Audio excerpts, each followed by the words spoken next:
Thank you for joining us. We are here with, this is Our Revolution Washington Bernie-Crats Coalition endorsement video of Jaimie Smith running in Washington's 25th Legislative District for State Representative.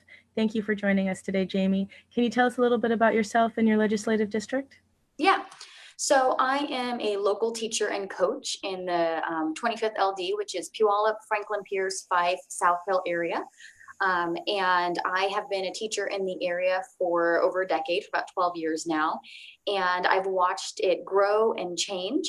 And our area, we have kind of the extremes. We have extreme poverty and we have extreme wealth. We have most of the area is what you kind of call a bedroom community. Most of the people either work in retail or outside of the area. So we have a lot of transportation issues. But as a teacher, I've been watching as I've seen more of my students' families struggle with homelessness, even though they're working full time.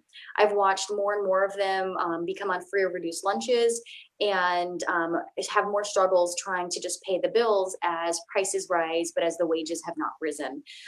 As a teacher, this really frustrates me because I've also watched as the education they get, the state has ruled that they hadn't been meeting their duty, and now they say that the legislature has, but I've watched as the class sizes keep going up and varying. This coming year, they're running our class sizes at 38 kids per class. And this is really hard because I know the power of education because I've seen it within my own family. My father was raised in extreme poverty, 5 children by a single mom. He was literally out digging sand shrimp by the side of the road in 3rd grade so he could afford school clothes. My maternal grandfather had to go house to house begging for food while his mother went and looked for work after his father passed away. And she would constantly be told, "You're perfect for this job. It's too bad you're a woman." And then she'd have to go back and tell her son that we don't have food. But the one thing they knew is that their kids had to get an education because that is what was going to help them in life. That was what's going to get them out of poverty. And amazingly, not only did they all graduate high school, they all went to college. My grandfather actually went on to get a PhD, and they broke that cycle of poverty, which is statistically unheard of for all of them to be able to do that. But I know it's the education that got them out. And so I want to make sure that we have a top education for all of our kids because they are the small business owners. They are our workers. They are the future. And we have to make sure that they have a safe place to live, that they have food so that they can come to school and that they can learn and that they can have that base so that they can go on and reach the goals that they've set for themselves. And unfortunately, as time's gone on, I've seen less and less of my students being able to do that because we aren't providing them with the skills or the ability, or their parents, again, even though they're working full time. In my area, we have areas that have raised the price of rent $300 a month, $400 a month. And I just met someone in the last year, her price of rent went up $525 a month. And nobody's pay is going up that much. And so we have to find ways that we can make sure that people have a safe, consistent place to live so that they can get that education and so that they can live the life that they want to. Excellent. Thank you. It sounds like the family members that made it out of poverty through education might have hit the education system when higher education was highly more affordable. They all worked over the summer to pay their way through and didn't have as many loans. I myself am still paying off my student loans, and it's been over a decade. And so it's definitely a difference in cost now. And so we have to make sure that everyone has the ability to do that. Before you could work in the fields and pay off your full year's tuition. Now, I don't know anyone who can work 2 to 3 months and make $50,000 to be able to pay off 1 year of tuition. Yeah, not legally. Yeah. Rhonda likes me to say hello, but then I like to hand it off to her to lead the way into the first set of questions. Okay. Some of my favorite questions, actually. So I'm a member of Represent Us. I'm with the local chapter here in Washington State. We're actually one of the most active chapters in the nation, and we work on the American Anti-Corruption Act. I don't know if you've been able to take a look at it yet or not, but it's like 14 provisions, and it's all about transparency in government, accountability, getting corruption out, of course, money out of politics, and election reform. Within that, I saw on some of your answers, you are definitely for getting rid of Citizens United and getting money out of politics. So thank you for that. With election reform, the question that I like to do is ranked choice voting is getting more and more talked about, and more people are getting behind it, either a ranked choice voting or a scored voting system, kind of getting away from the top two here. How do you feel about that? I like the idea of ranked choice voting. It gives people, so many times people want to vote for a third party, but they're afraid if I vote for a third party, then the person I don't want will win. And we've seen that in multiple elections. And so I like the idea because it says, okay, this is really who I want. But if not, then here's the next one. And you don't feel like you're, as people say, throwing away your vote because you're like, I don't think this person might win. The thing is, if everyone voted for that person who they really wanted, they may have won. And so this actually gives the ability to have third parties. I'm a history teacher. And so I know that Washington in his farewell address said, don't have parties. Like that's the worst thing that could happen to the US. And then what's the first thing we do is create two parties. And so I don't think we're going to get rid of parties, but we need to add more parties because I think that would be the best thing because you actually have to work together and come up with compromises instead of this us versus them. And the nice thing about ranked voting is it gives you that ability to start establishing those third parties without feeling like you're throwing away your vote and that the other, your opponent who you don't want is going to end up winning. Awesome. And another thing too, that we believe in is looking at getting publicly financed elections. So getting a set time frame of where each, candidate can run and a set amount of dollars. And this is what you've got, go. How do you feel about that idea? I would love it. Our politicians spend so much time asking for money and so much time asking big business for money that what we see is that the richest and the biggest businesses are really running everything. And those little small people can't run because you have to have so much money because it's millions of dollars. I mean, my race is I will make $45,000 a year, but they expect my race to cost $250,000 per candidate. That tells you if you're going to be spending that much on a race, how important and how much people want to buy that position. And so one, I think our elections go way too long. I'm kind of tired of this 2 years campaigning for president and, multiple years campaigning for other things. And so I think we need to have a shorter time period and we need to have a limited money. So you focus it on the things you need and focus it on actually talking to the people instead of talking to the big businesses. Oh, beautiful. Transparency is a really big issue. We want to know what's going on. How do you think that you can help increase transparency? I think one of the nice things about all of the different media that we have nowadays is it's helping that we have a lot of the meetings that are being filmed, that are being put out there, making sure that we keep those. We're getting to the place. Unfortunately, our state government last year tried to actually limit the transparency within our local legislatures. And I do not support that. The more transparency you have, the better. We need to know when you're doing stuff on taxpayer dollar, we should be able to know what you're doing. We should be able to know who you're funding and make sure we keep those things up there. And keep those things, the more access you have to live videos and videos that are retained so you can go back through stuff, transcripts. I think we need to make sure we keep those and also look at possibly expanding with the types of social media we have. We can actually expand when we have video of the different meetings so people can actually see who voted for something and what ended up happening. Excellent. Thank you. All right. The next part that we normally do is we have a list that Courtney goes through and we talk about, actually, I'll just let her take it away. Courtney, thank you so much. Thank you. Thank you. I have this list. We have this list. It's basically, do you feel that, I'll say one of the items from the list and you can tell us if you think it should be publicly funded or privately funded. And publicly funded includes public funding, but funding provided to private providers, if that makes any sense. So that's not necessarily a private public partnership, it's funding. So the first one is healthcare. So I'll use it as an example. If you want it publicly funded, but it doesn't mean you necessarily want the hospital staff to be government employees, that's still publicly funded. Healthcare, how do you feel about that? Publicly funded. Excellent. Postal service? Publicly funded. Schools? Publicly funded. Prisons? Publicly funded. Social Security, and then some of this isn't just, so like the distribution and investment of Social Security, there's some argument about making it like 401ks and. Oh yeah, I don't want to privatize that, publicly funded. Okay. Foster care? Public. Child care? That one, I'd have to know more about to know. I would love to do public funding. I just don't know where it would come from right now. Right. It's more like, Bernie Sanders talks about universal child care. So I guess this list is a little more nuanced than just, so we'll go with it. And then utilities. So in Tacoma, we have public utilities. Oh, I think they should be public. When we privatize, we see what happens with the rolling blackouts in the 2000s down in California, and usually the price ends up going up. Okay. And water. Public. Okay. Internet and cell service.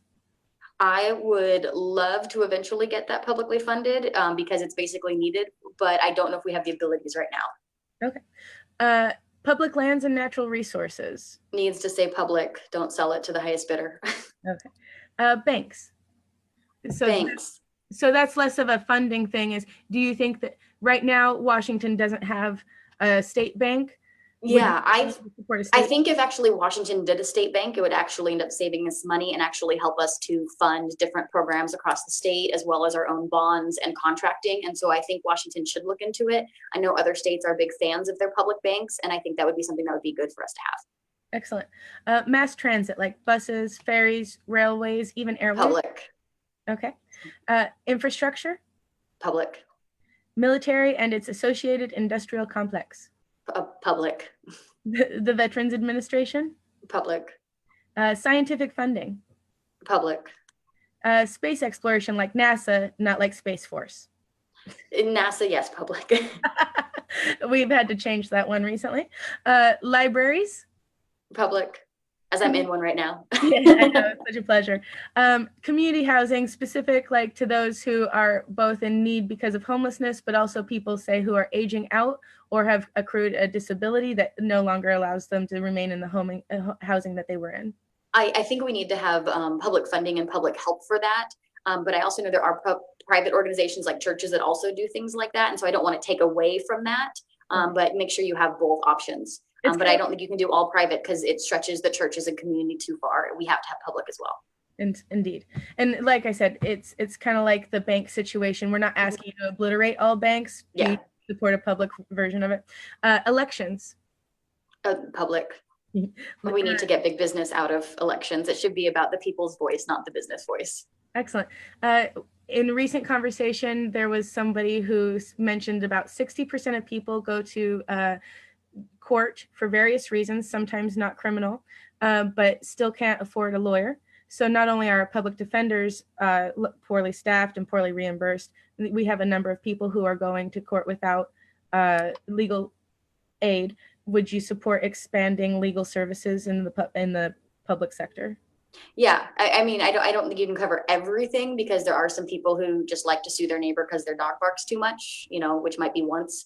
So I think there would probably be some things, but I think there are a lot of people, people, especially if their kids are in the foster care system and they're trying to get them back and they don't have a lawyer, you're not going to be able to get your kid back, and they need to have those help.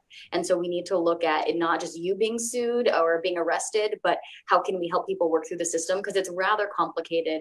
And if you don't have a legal person on your side, you're not likely to win. Even a divorce is too complicated. Oh, yeah. First responders. Public.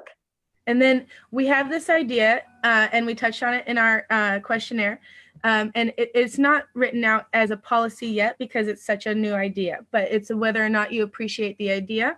It's a caregiver's basic income. And in Washington State, when you have a child, at 8 years old, you either have to enroll them in public school or list them as homeschooled. So we've chosen the age of 8 as a kind of anybody under. So if you're raising a child under the age of 8, if you're caring for an elderly person or a disabled person, that people would qualify for a caregiver's basic income. And that would also go towards their Social Security, because as it stands now, you have, especially people who are doing both raising children and caring for aging parents, and juggling jobs. And so this would also go to their Social Security, because if you're not juggling jobs while doing that, you're reducing your Social Security, your retirement, while still providing a public service. So how do you feel about the idea?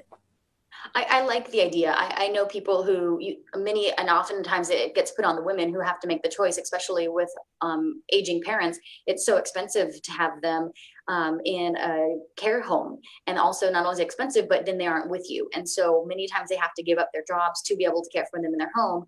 without compensation. And for some people that works because they have a spouse or someone else who has enough, but for other people it means severe poverty or other issues to be able to care for their family. And so I like the idea that you would be able to actually care for people and still be able to support yourself and be able to support them without having to send them off into different programs. Excellent. Thank you. And so ends the list. Okay. I'll open it up for anybody else with questions. Wonderful. Brian, Oz, do you guys have one? Hello. Yes, I do. Hi, my name's Brian. I'm board member on Waback. I was just reading through your questionnaire and I wanted to follow up to ask you if you were able to look into I-1631 and what your thoughts would be if you have. I haven't had a chance to look into that one. Can you remind me which one that is? That is the putting a price on carbon emissions. Okay, that one I haven't had a chance to talk with. I'm actually set up to hopefully talk with a friend about that coming up. We talked a little bit about before they had the neutral carbon one, and this one will be the carbon emissions. I like the idea of doing something quickly to be able to try to help the environment because we are having such rapid changes and hotter fires than we've ever had. And the last couple of days were quite warm in Washington, but I just haven't had a chance to be able to go through it to figure out all of the different aspects of it right now. Okay, thank you. I'm sure I will have some more. Is there anybody else that has any questions? Yeah, let's talk about taxes. So Washington State is the most regressive tax system around. I guess I'd like to see your ideas on how to improve the tax system in Washington. What's your ideas of how we can look at changing? So one, we're most progressive. The lowest pay about 17% of their income, the highest pay 2%. And we are also the most trade dependent state in the nation. So anything that happens with the economy significantly impacts all of the income that we have. And with the potential trade wars with the tariffs, that could really tank our economy right now, depending on what's coming in. So we have to do something that's also less reliant on sales tax, less reliant on those trades that are so flexible with basically the world economy. We know that about every 20 years we go through a recession. And so that also means every 20 years we're going to lose a significant amount of money. It would be great if one day we can create a grand bargain, but that's going to have to be worked on both sides of the aisle. And unfortunately, right now, that's a little difficult to do. But things we can do in the meantime is we can look at things like a capital gains tax. The fact that the working class is paying 17% of their income for what they're actually physically working every day, but then the top percent pays nothing for money that just sits there and grows on its own that they didn't have to physically work for, is something I think we need to look into and look at our values and what that says. And so I think we need to look at a capital gains tax that's going to be more consistent, based instead of the trade-based taxes and an income tax, or not income, sales taxes that are there. I think we need to also look into all of the tax breaks we get. We need to have clawback measures on them. When we give billions of dollars to corporations, but we don't say that they have to keep jobs in the state, but we don't say that they actually have to grow income in the state. And so then they ship the jobs to other states. We have not only lost those jobs, we've lost the income from those jobs, the sales tax from those jobs. And now we have families that are on government assistance because those jobs went overseas, and yet those corporations keep those tax breaks. I also think all tax breaks need to have sunset dates. Doesn't mean you can't add it again, but we gave Microsoft a tax break for being a startup company for 30 years before we ended. They were not a startup company after 30 years. And so we need to look at those things, because once a corporation can be on its own, the tax breaks are to help grow our economy and to help businesses start quite often. Once you've started, then we need to help other businesses start so that we can also be making that income. So I think those are the two big areas, is the clawback measures, sunset, and also doing a capital gains tax. I think somebody mentioned yesterday, I was trying to find the actual wording, but a tax on the profits of business. So how was that picture? You guys remember? Courtney, wasn't it I don't remember everything, but it was a tax on the profits, and then the way to escape those profits is by investing those escape the taxes on the profits is to invest those profits into increased wages or research and development or expanding the business. That's what I recall of it, but I feel like there was a little more detail into the qualifications of profit. I wish I could find that actual question. We gleaned so much awesome from our candidates, and we've just had 5. You're the 6th interview in, I don't know, 48 hours. So we're still juggling it in our head. But, you know, it's a good idea, I think. But I have, I don't want to take it off taxes if there's other tax questions.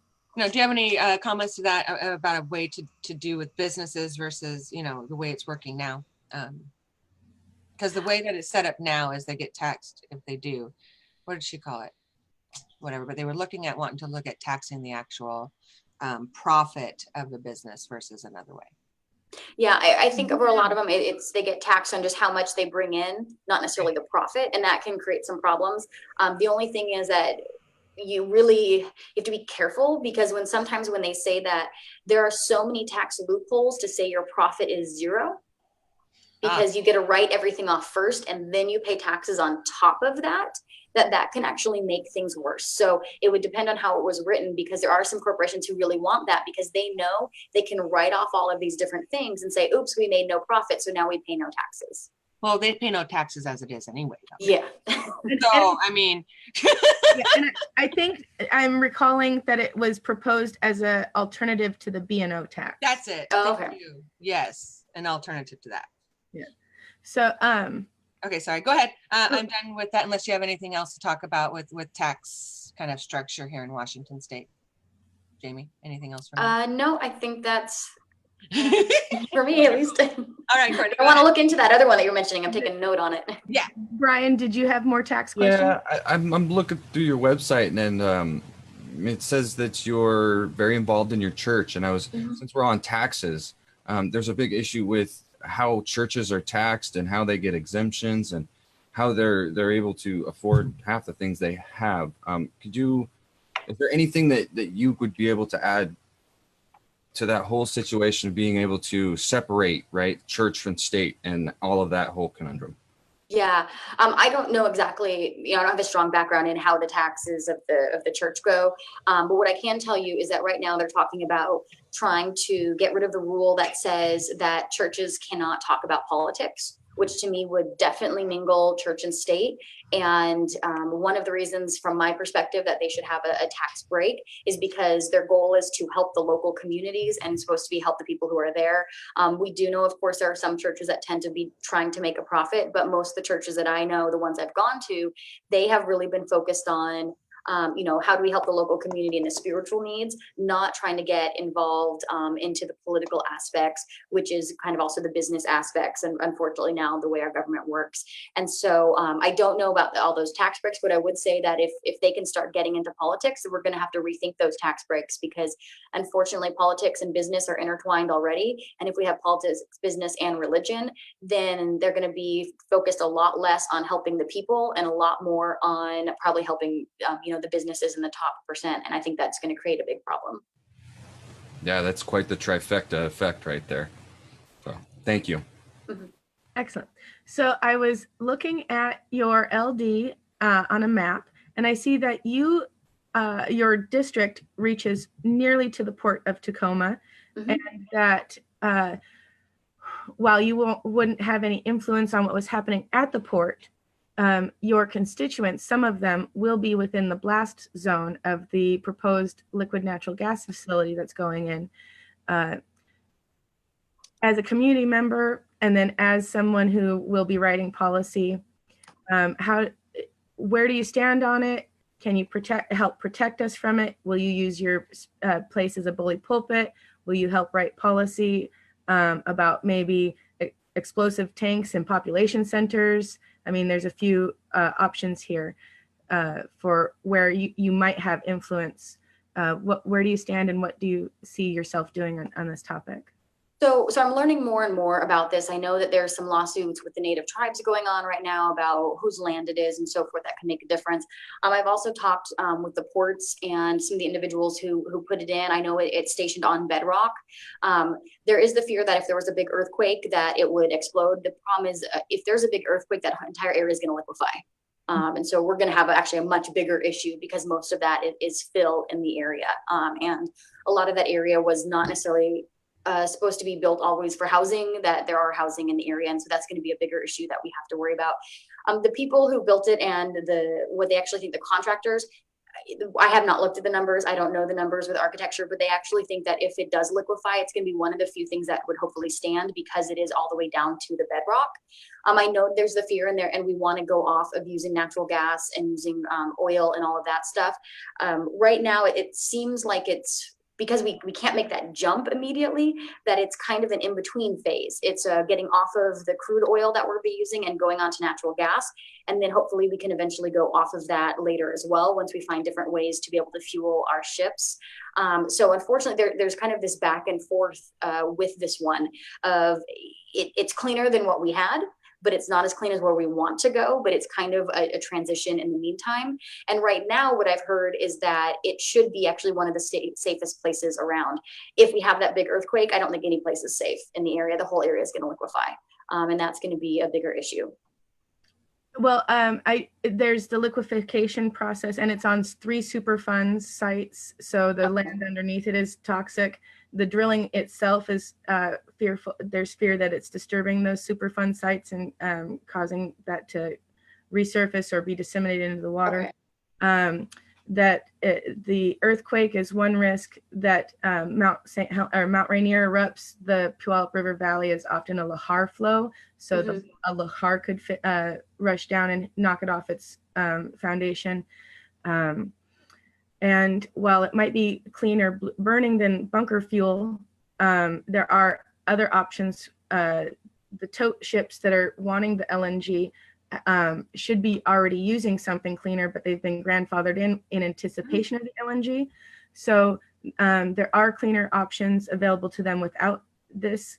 And should we be investing in a dying infrastructure when the infrastructure that exists can handle it? The LNG prices are variable, and right now there's no economic benefit for it because of where the prices are currently. And so I just hope that you look further into this. Yeah, thank you. I look forward to hearing more on this subject from you. Yeah, I hadn't heard about the 3 those sites, so I'll definitely be looking into that one more.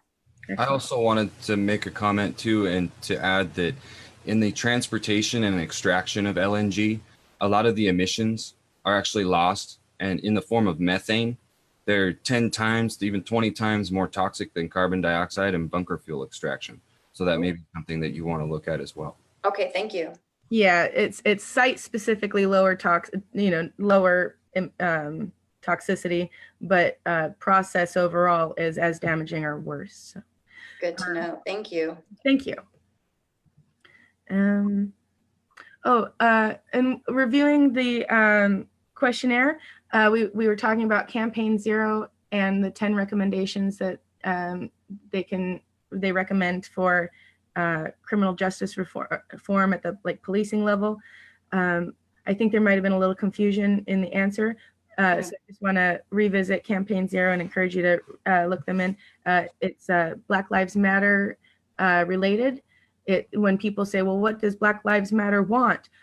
Campaign Zero is the answer to that question. And in Washington State, we've passed 4 laws that they recommend out of the 10. And so knowing that you probably need to look a little more into it, on the surface, as a Black Lives Matter movement, as a policing reform, is that something generally that you think you could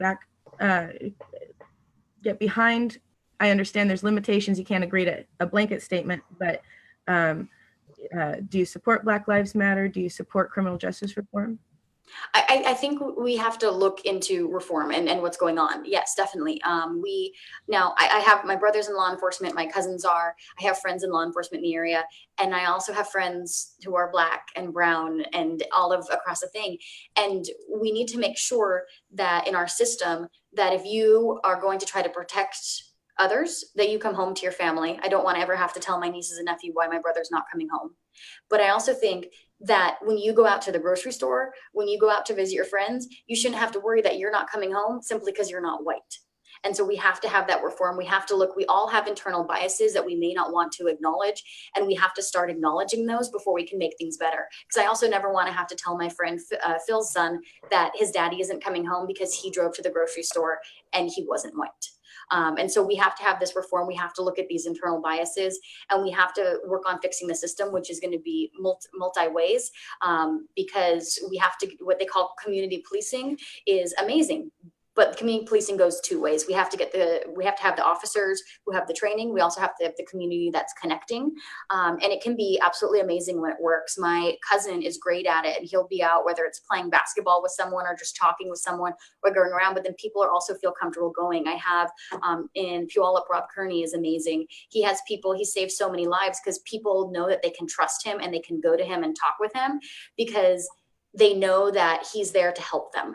And so when we can do that reform and we can get more people that understand that they're there, it doesn't matter what color you are, you're there to try to de-escalate the issue first. And then people will be more likely to come to you, and it's going to help everybody in the long run. So we have to work on those de-escalation techniques, and we have to work on the safety for everyone. So no matter who you are, you can go home to your kids.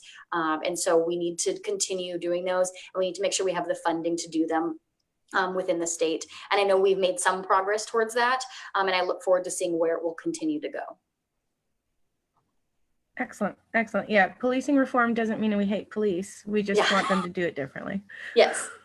Kind of along the police idea of stuff and what's going on with ICE. Do you want to give us an idea how you feel about how ICE has been coming in and kind of about sanctuary cities and immigration and all of that? Yeah, it's, we have to protect our borders because there are people who want to do bad stuff. We know that. We have the MS-13 gangs who would run across, and we have to make sure that people are safe. Otherwise, we'll start being, you'll have these different organizations. It's not just terrorists coming in. It's also many of the different gangs that would want to come in. But we have people who are looking for a better life. We have people who are following the rules and doing exactly what we said, who are running away from these gangs, who are running away from the danger. And then for them to come to the border, follow all of the rules, seek asylum and safety, and then for us to lock them up and rip away their children from them, it is horrific to ever think that a country would do that. And to think that my country would do that is even worse. We have to have reform. People like to say, oh, well, they're lazy. I'm sorry, but someone who's willing to walk hundreds of miles with their children for a better life, that's not lazy.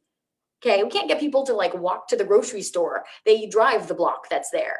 Okay, these people, they're looking for a better life. They're hard workers. I have friends that have come into this country through the immigration system, and they have told me it is so complicated. One of my friends, he came here, was on a green card. The woman he wanted to be his wife, they got married, but she also was from another country, and she had to be, even though they were married, out of the country more than she could be in the country because he was only on a green card, which means she had to be away from her husband more than 6 months of the year, every single year until he was able to get citizenship. And then it took years for him to do that, following all of our rules. It's incredibly complicated. It's incredibly hard to work through. We have to change it because these are people coming here for a better life and hard work, and that's what we are based off of. And to take away kids from their parents is horrific, and it has to be changed. These people are seeking asylum, and I cannot believe that we've locked them up. And the last I heard, we had about 70 kids and parents that we couldn't connect because of the horrible stuff we've done. So it has to be changed because it doesn't work for us, and it doesn't work for the people who are coming here seeking a better life, just like all of our ancestors pretty much came for a better life, except for the Native Americans, who unfortunately we've treated pretty horrifically in our history as well. Every single other person has come here as an immigrant. And so we need to remember that. Yeah, or a slave. Yeah, yes, or a slave, unfortunately, as well. Thank you. Anybody else on these subjects of policing? We have a for-profit immigration prison at the Port of Tacoma, again, outside of your district, but proximal. At the state level, would you be willing to support legislation banning for-profit prisons, be it immigration or otherwise, in Washington?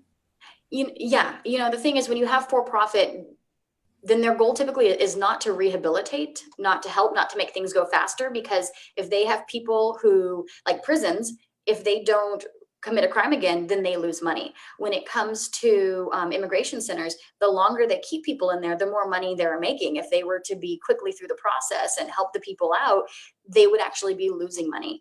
And I think it does a disservice to all humanity when we are saying that we're trying to make money off of you by keeping you locked up, than trying to help you continue on to have a better life. Excellent. Thank you. I have a great compassion for those in the immigration system, and then I have family in the criminal prison system, and the difference between the private prisons and the and the public prisons are remarkable. Mm-hmm. Thank you. Thank you very much. Oz, do you have any questions? Take it away. Hi, Jaimie. Have you guys covered healthcare? I had to step away and talk to Tyler for a couple of minutes. Nope. Okay, healthcare. Jaimie, you filled out a questionnaire for the 25th Legislative District Democrats, and I was interested in how you parsed your response on the question of single-payer healthcare. It was, do you support I-1600 for universal healthcare for Washington State? Why or why not? You opened up with yes and no. I support the idea and want to move to a single-payer system, but not the plan for financing. It will create an income tax on everything over $1,500 a month. Not only has the income tax been repeatedly shot down by the people of the state, but this is another tax on the poor and middle class that they can't afford. It shifts the responsibilities from businesses onto the people. The businesses will save a lot of money, but there's no guarantee that it'll trickle down to workers, but instead another tax on workers. Now, that's a quote. Now, is that accurate? Yeah, I want to go to a single payer healthcare system, but the way our state constitution is written is that we don't and can't really have an income tax right now. So I think we need to find, I know Healthcare for All is going to be coming out next year, and they have an option that doesn't include another tax that would hurt the lower and middle class a lot as well. While most people would end up saving money on I-1600, and so I think that is wonderful. What I worry about is the shifting the priorities and where the money is going to end up coming from. But I fully want Healthcare for All. I think it will save everybody money. It'll save the businesses and the individuals money. I believe that, we should never tell a family member that, I'm sorry, but you're too poor for us to save your 5-year-old, even though we have the ability to save them. And so we need to go to a Healthcare for All system. We need to make sure that we get there. It's just the funding issue that I currently want to see if we, with Healthcare for All, for instance, it's coming out next year, has a different way of funding it that I think might be better for the state, that would not put as much of potentially a burden on those who are already on the lower incomes. Okay, that's a great answer.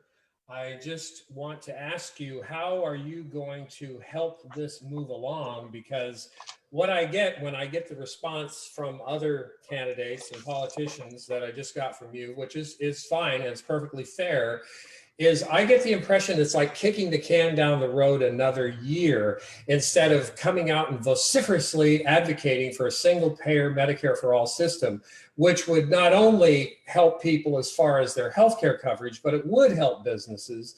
It would help our entire country, the people, because the main the main issue with people now is healthcare. It is healthcare, and climate change is right there with it, but healthcare. If I didn't have to worry about healthcare, living and making a living would be such an easier thing to do than it is now. So you see my point? So I guess I'm trying to impress upon you, I'm looking for candidates who are going to get out there and say, hey, this is it. We're going for single payer. It's not going to be next year when we see how something is or what this is. We're going to do it now, and we're going to you know, like you as a candidate, this is how we're going to do it. So I'd like to see that in your platform on your idea on how to do it. So go ahead. I got a little lengthy. I apologize. So this is an area that, you know, as a teacher, I don't have a strong background in the funding and so forth. And so I've been, some of the people who are supporting Healthcare for All, like Jessa Lewis, I've been talking with them more about their funding programs. And so it's really looking and making sure that we have the funding without putting more of a burden and more of a tax on the lower and middle class. And so I'm fully for supporting it. If it didn't have the income tax aspect, if it was the more Healthcare for All aspect, I would be fully behind it this year. And I would be fine supporting, for instance, like a Healthcare for All bill, but the legislature, with the way our constitution is, cannot pass an income tax without the people. So if 1600 passes, then it can be supported within the legislature, but the people are going to have to pass that area first. Whereas the nice thing about Healthcare for All is that if it's not adding that income tax in, then that can be something that's pushed through by the people or the legislature without having to make sure that you have both on board. So I am behind it, but I just need more information about where that funding and how it's going to work, because that's not an area of my strength. Okay, so what finishing up real quick. So what you're saying is when the Healthcare for All comes out, you're going to get behind it 150%. Even if it doesn't have everything that you're looking for, you are going to get behind it and help groom it to where it is going to go. We're going to need to adapt it. We're going to need to, we're going to need to tweak it, but you know, it should have medical and dental and all of those things. And our people need it. I have students who aren't going to the doctor. I have their family who's not going to the doctor.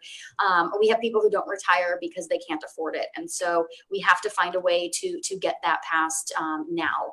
And so that is something that I'm looking forward to supporting in the legislature. Yes. Thank you. Thank you so much. And I do want to clarify, while our income tax is very unpopular in Washington and our Constitution is plain spokenly against it, it doesn't allow a graduated tax, but it allows a flat income tax, and that's what I was going for. And the other option was to, instead of an income tax, a sales tax, which would be even more burdensome on the poor and middle class, because we buy most of our income goes towards purchases of that ilk. Yeah, that'd be more regressive. And so I look forward to seeing this future study come out. It has to bend to our Constitution. Yeah. Did you look at the full funding aspect of where 1600 was coming from? I've looked at some. I don't remember all of it. It's quite extensive at this point in time. I just know that in my area, the people have voted that some of the ideas down before, and so it's trying to find one that would fit with the area and the state, but also make sure we have healthcare for all. Okay, because you know, most of the funding, I think the 1% income tax was the only thing that was looking at really. Yeah, I think the rest of it looked pretty much fine. It's just that one little area. Okay. And then if a study comes out, whether it be the Healthcare for All study or a study on just improving Washington taxation, if the study or studies came out that said the way to make this a non-regressive tax state is to apply a graduated income tax on everything over, you know, some level, would you be willing to do the hard work of educating your constituents to why this would be beneficial? So if we can come what they call like the grand bargain, then and it would help constituents, yes. But the problem is I don't know if we're going to, because any income tax anyone would have to add, you would have to decrease the sales tax. You cannot add an income tax on top of people and not decrease the sales tax quite a bit, because that's going to hurt people even more. And so if somebody were able to come up with this grand bargain that was helping the people in my area, of course I would want to help the people in my area. But right now I haven't seen that. What I've seen is adding another tax on top of people that is going to hurt make our system even more regressive potentially. And so if like you said, hey, this is going to help all your people and we're going to lower the sales tax and it's going to be great, then of course get behind that, because that's going to help those who need it. Excellent. It's a multi-level question in that. Yeah. Even if the answer isn't great, you know, a happy maker, that you're willing to put the effort into educating your constituents. Yeah. So thank you. Anything else on healthcare? All right. We're getting close to an hour. So education is a big talking point. And I guess what are some of the ways that you think that you can help enact the McCleary decision? You know, we should be fully funded, and our schools are in desperate need of so much. Yeah. What's your thoughts on how to help our education system? I know the state said that the Supreme Court said the legislature has met their duties, but there's some serious areas that we still need to look into. One, the people passed years ago lower class size, and they have not done that. In fact, my district is running secondary classes. They've told us at 38 kids per class next year. So we need to look into actually getting the lowered class size passed for all of the ages that the people passed for the state.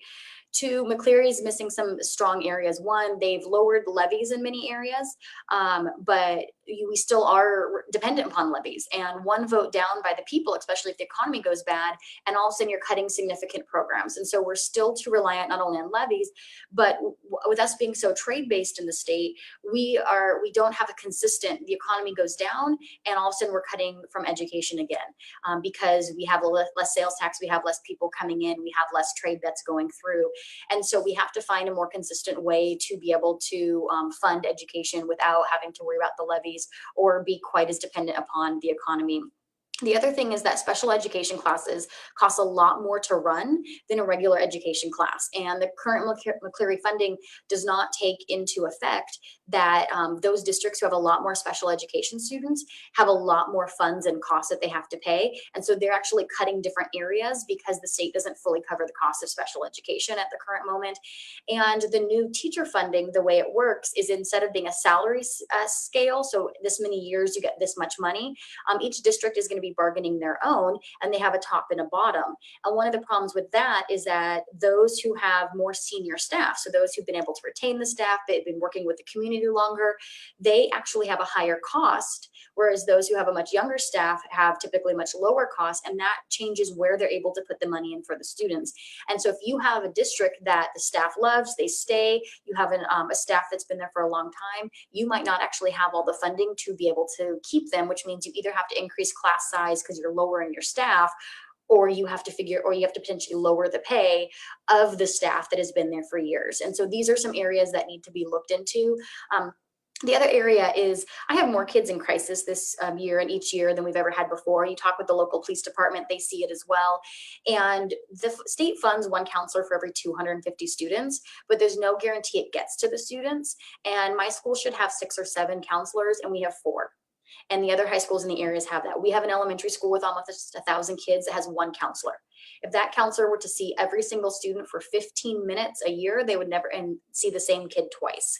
And so we have to, knowing that we have major issues in our society, we have to make sure that the funding for the counselors that is there actually gets to where it's supposed to go and helps those children. Thank you so much. Yeah, it's insane. We've been fought for levies down here, and I didn't realize until I started going to some of those meetings on what the money the levies cover, what the state provides. I mean, it's like maybe 1 nurse for the whole district, 1 or 2, and if it wasn't for the levies, we wouldn't have a nurse at every area, or counselors, like you said. I mean, it really makes a difference. But then bonds too, we have to pass those, the infrastructure and all these new schools and stuff that are needed. Washington is just growing rapidly. It's insane. And to keep up with. So yeah, I would love to look at getting more money into our systems for sure. Thank you. Any other questions on education for any of you? Okay, anybody else on another subject? Okay, Courtney, Brian? Yep, okay. So Jaimie, you come from a agricultural, it's almost a breadbasket Puyallup area. Do you have any views on agricultural legislation? I'm a fan of organic, holistic farming tech practices. My favorite one is called permaculture. It's growing in popularity, but I don't expect everybody to know what I'm talking about. So how do you propose to protect the rich soil of the Puyallup Valley, balancing that with growth? And then it's not just Puyallup that might be your inspiration, but it'll be making an impact across the state. Mhm. Unfortunately, one of the things we're actually seeing in my area is that a lot of the really fertile farmland is also closer to the Sounder train. It's closer to the freeways, and so it is being paved over and turned into houses. I've talked with some of the people in the area who said that their farms are now being flooded because they put housing developments around them, and now instead of the water going into the soil, it's actually being run off and going into their farms, and so it's creating a lot of problems. And so one of the things, and I think this is more of a Pierce County Council thing that would be, but I would love, as we keep getting more and more farms that aren't being that the farmers are selling that they can't maybe necessarily make a living off of.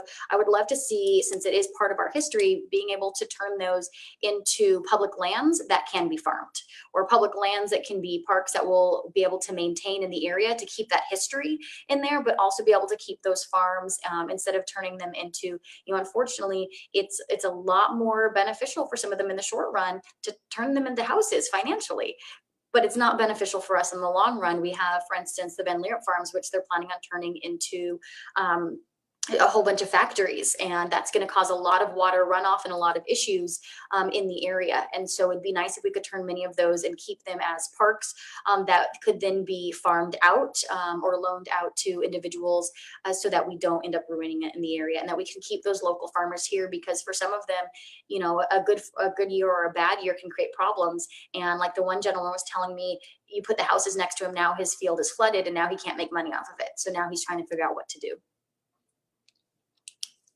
Excellent, thank you. And then I would also offer to share with you at any time more information on permaculture.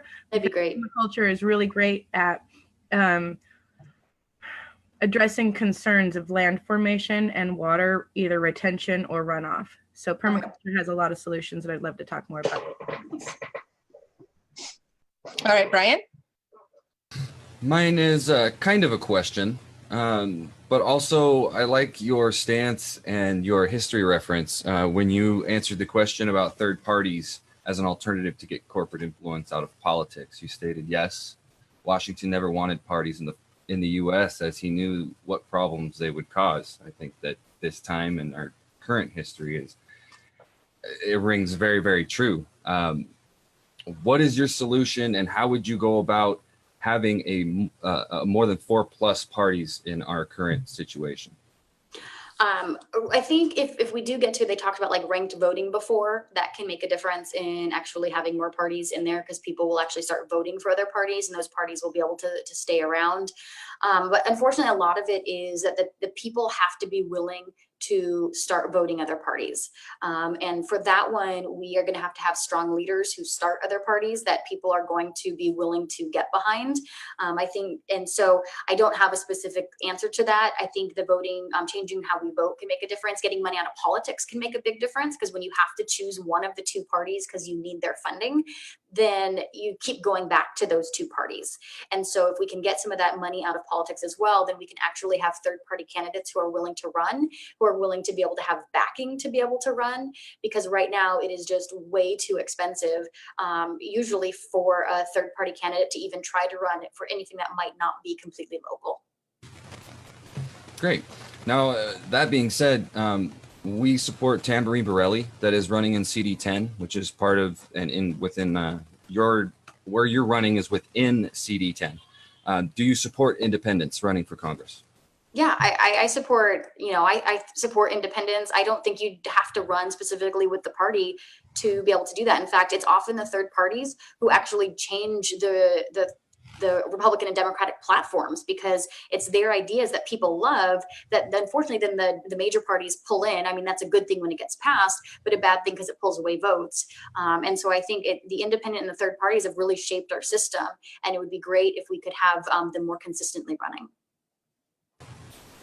Great answer. And then one last thing. Are you aware of the Congressional Apportionment Amendment, also known as Article the First? No, I'm not. Are you aware of Tyler Vega's campaign running in CD6? No, I don't know. I would encourage you to check him out. He's a very great resource and very knowledgeable in the facts of the Congressional Apportionment Amendment. Okay. The history goes all the way back to the American Revolution. I would encourage you to at least indulge it, check it out, see where it comes from, why we are in the situation we're in with a lock on our House of Representatives, and how 50,000 people per representative would drastically affect the corruption that we currently have in our system. So if you could, please check that out. Okay. Thank you, Brian. All right, so we should look at wrapping up, but I didn't ask in my first part, which I usually do. How is your campaign being funded? So my campaign is from local supporters and from local unions. So we're not taking any of the big PAC money. It's unions that are in the area, whose workers I've talked with, and then it's friends, it's family, it's progressives in the area that are supporting me. Thank you very much. All right, so now I'd love you to go ahead and again state your name, the office you're running for, a little blurb of little things you want people to make sure they remember about you, where they can find you and how they can help. Okay, so my name is Jaimie Smith. I'm running for state representative in the 25th LD, position 1. You can go to my website to find out more at votejamiesmith.com. On Facebook, Vote Jaimie Smith, and Twitter, Vote Jaimie Smith as well. I'm a local history teacher and coach. I'm also a regional trainer on a character development program for a national nonprofit. And my passion is our kids and our future, our communities, that we need to make sure that we are giving them the firm grounding so that they can go off and they can reach their goals, that we are protecting the environment so that our kids and our grandkids have clean water and clean air and clean food to be able to eat, that we are protecting and helping our small businesses grow, because it's my students who are going to be starting those or have been starting those. Those are the areas that really create those family wage and living wage jobs, and that we are here because it should be, as a history teacher, it's a government of, by, and for the people, not of, by, and for the large businesses, but the people that we are here to represent. And we need people down in Olympia who will actually stand up for the people and do what's best for them, not be bought by the big businesses in the area. So if you want to find out more, again, it's Vote Jaimie Smith, and it's the 25th LD, position 1. Thank you so much. We're going to end the live stream here, and thank everybody for joining in again, and we'll see you later.